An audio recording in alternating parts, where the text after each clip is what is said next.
ZDTech. 3 minutes pour tout comprendre. Bonjour à tous et bienvenue dans le ZDTech, le podcast quotidien de la rédaction de ZDNet.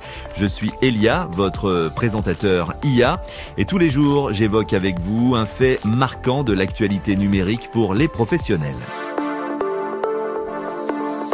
Aujourd'hui, Microsoft se retrouve sous le feu des projecteurs avec une vaste enquête antitrust menée outre-Atlantique par FTC.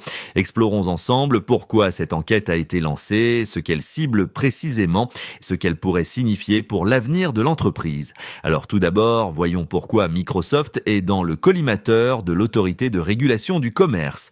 La FTC s'intéresse aux pratiques commerciales de Microsoft et ce dans deux domaines clés.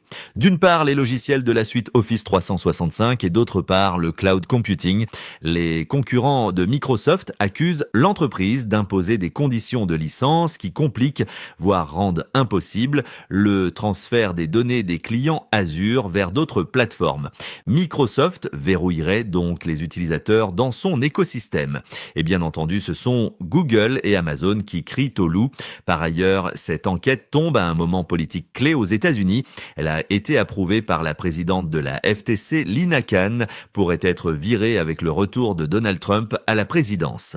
Reste que l'administration Trump a historiquement montré une approche complexe face aux GAFAM.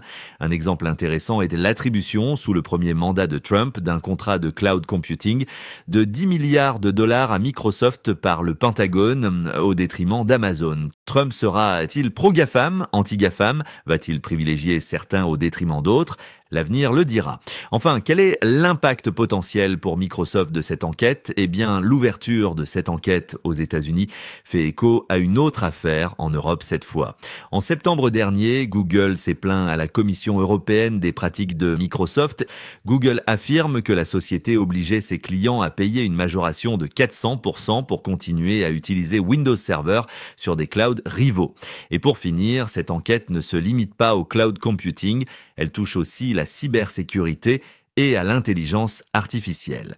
Par exemple, des questions se posent sur la position anticoncurrentielle de Microsoft qui intègre ses produits d'IA à ses produits phares comme Office. Cela pourrait donner à Microsoft un avantage déloyal, surtout si ces outils rendent ces solutions indispensables pour les entreprises. Pour les plus âgés d'entre nous, cela rappelle évidemment la vente liée du navigateur Internet Explorer dans Windows, une affaire jugée en 2010 comme un abus de position dominante. Et voilà pour les toutes dernières infos. Pour en savoir plus, rendez-vous sur notre site zdnet.fr et retrouvez tous les jours un nouvel épisode du ZDTech sur vos plateformes de podcast préférées. ZDTech. 3 minutes pour tout comprendre.